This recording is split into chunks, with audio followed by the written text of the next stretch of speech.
Welcome back, everybody. Tomorrow, don't forget, we're back with you for Bison Game Day live at the Dome, 10 a.m. tomorrow morning on WDAY, leading you into the game with Southeast Missouri State.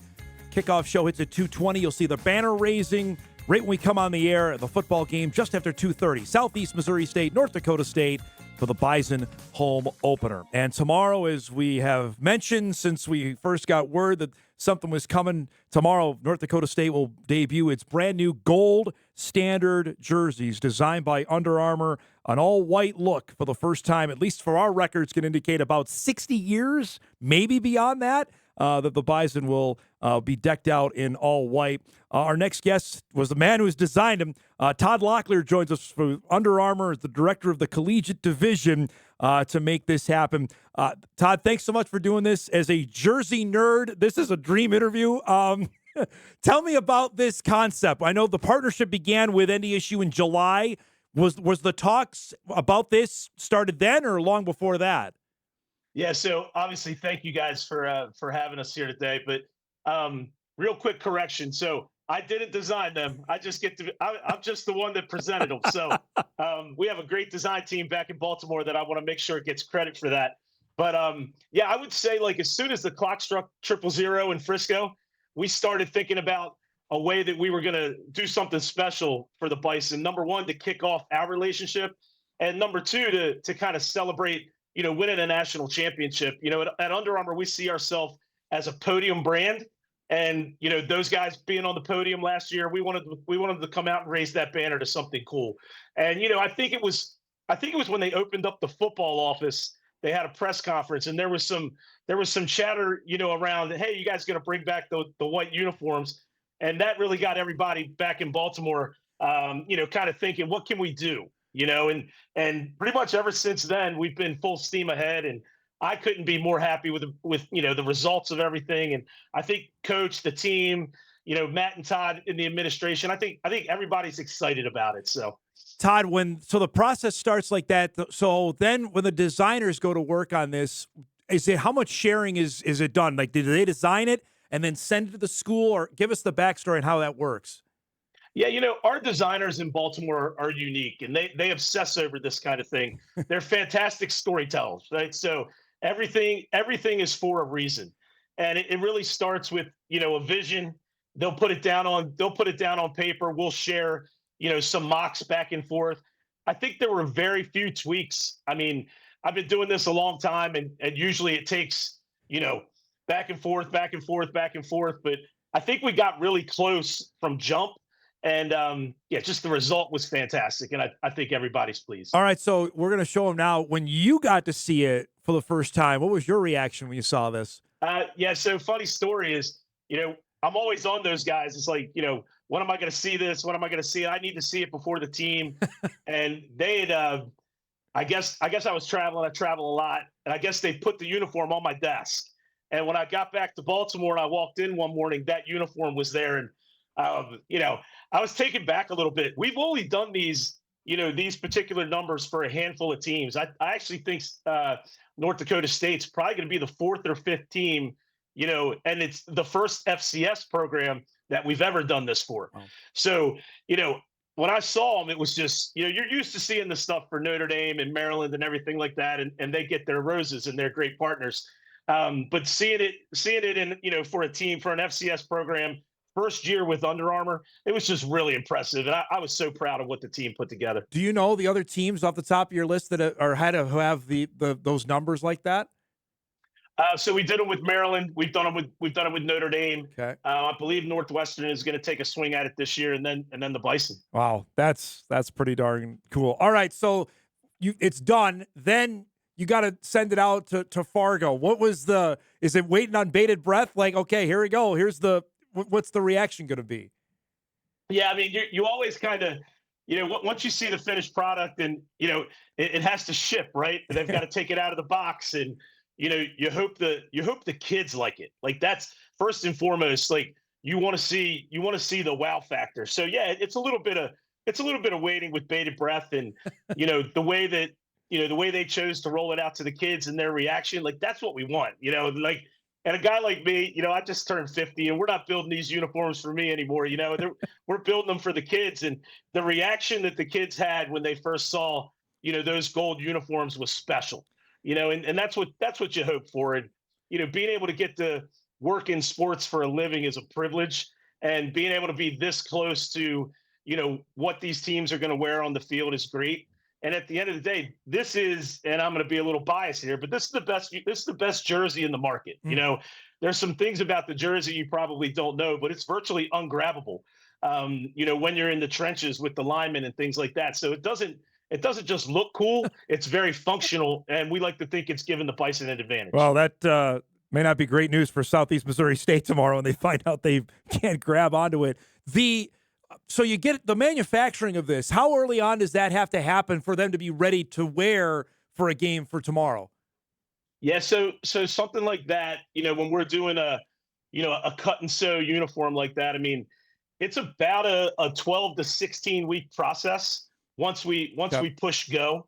So you've got to be in front of it. You don't usually like to run a hurry up offense around something like that, So, there are times where we can spin a uniform and it's really just more of a basic type uniform. But those TPU numbers, that was another element, just to the construction of the uniforms. So we wanted to make sure we had plenty of time to do that. And timing worked out great. We got them there early enough. They were able to debut them. Also helped that they weren't going to wear them till the third game of the year. So that gave us a little bit more time. So it is a process, and it does take a while. Now, tomorrow, are you going to find a computer to stream to watch the game to see how they look tomorrow? Oh, we'll definitely be watching it. I unfortunately can't make this trip. One of my teammates, Dan Lawler, is going to be there. He's going to be on the sidelines, with these guys, and hopefully send a lot of really cool pictures back to the mothership here in Baltimore, and we can all rejoice in it. How many, off the top of your head, maybe you know this, how many teams do you currently design for, have uniforms for in college football? So we've got we have a stable of about 90 wow Division I programs. We have another 300 small colleges that we work with. We're doing designing for a small number of those, but we have input in all of them. And we enjoy that white glove service and the fact that these schools feel connected to the brand, and we help through design elements whenever we've been asked to. When NDSU is to kind of come on the market, can you describe that and say we want to be in partnership with North Dakota State, and vice versa? NDSU wants to be in partners with Under Armour. Yeah, so I've been with the brand 23 years. I moved over to the collegiate side in 2015, and I had a board, back then in our old office that looked like a war room, and I had magnets on it. And North Dakota State has been on that board since 2015 for me. Wow. So when they came up, they were working with a consultant, and we were contacted, and I hopped on a plane and I went to Fargo. Never been there before in my life. The guys were great up there. We brought them to Baltimore, bought them a crab cake, took them to an Oriole game, and I could tell that like there was going to be some synergy here. Our brand, we're only 30 years removed from our owner selling stuff out of the back of his Explorer in his grandmother's basement, right? So, we've got that lunch pail blue collar mentality, and I kind of felt that cut through when I first met the group there. And spending time in a town like Fargo, which is that lunch pail blue collar kind of mentality town, and I just knew there were going to be a lot of parallels that we could draw, and it was going to be a really good partnership. Todd, a couple more minutes left. I really appreciate you doing this. Was there any pushback on the white uniforms? Did you hear that at all? Because there's a lot of pride in the green and the gold, and this is a definite stray from that. I'm going to say no. It was an idea, like I mentioned, that kind of came out of that press conference, and it was could you guys do this? We know we're late in the game because we had ordered all the other uniforms at that point. Yep. And, it became a passion project for everybody in Baltimore, to get that done. It was really important for us to start the partnership and have that football team run out of the tunnel in something that was a gold standard when they dropped that jersey. So we made it happen. I keep getting people, after seeing the design, wondering, what about a white helmet? Now, I know Under Armour doesn't make helmets, but can you twist some arms? Can we make the white helmet possible? Now, I'm going to tell you, and I don't know if the boys are going to get mad at me, but I thought they were going to wear a white helmet, when we got this thing going. So when it came out and they wore green helmets, it looks fantastic. So we're happy about it. But maybe you guys can lean on them a little bit and see if we can go all white look here moving forward. But the green helmet they chose, it sets off the uniform perfectly. And they're going to be a well-dressed team. Now they are playing another Under Armour team tomorrow, though. So there'll be two well-dressed teams on the field. Is there more coming? Can you hint? Do you have anything down the pipe that you can tease us with?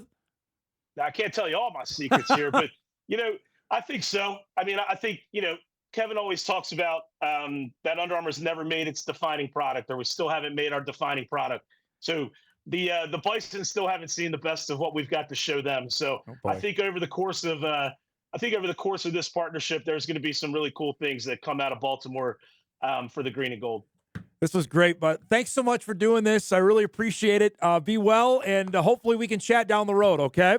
Absolutely. Thank you, guys. Go Bison. Todd Locklear joining us, Under Armour Director of the Collegiate Division, the man unveiling the gold standard uniforms that you'll see. And this is part of, obviously, in the football office when we were up there in April when the Under Armour partnership was officially announced up in the football offices. And those are what the standard uniforms are. And I believe what I was chatting with Polisic about this yesterday. Now with this uniform in, I think they have, it's not Oregon levels of combinations. I think he said 16 different combos that they could rock, which I'm sure for the old timers, they're probably just shaking their heads and throwing things at the television. But that's what the kids like these days. I say kids because I'm old now too, but that's what they like to see.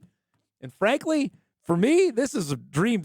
Everybody else has had uniform stuff we've talked about. Now NDSU gets to dabble in it. The Jackrabbits are doing it this weekend. The Jacks are debuting an all-new black combo with a new black helmet, I believe, as well. So it's coming. I'm looking forward to see how it looks in the field tomorrow. My biggest deal is calling the game. Can I see the numbers okay? That's all I'm worried about when 2:35 hits tomorrow. All right, we'll break. We come back. We'll shift gears, talk some Twins. Our guy Corey Provis on the other side of the break. Twins back home tonight. Open a weekend series with the Diamondbacks. That's coming up when we come back.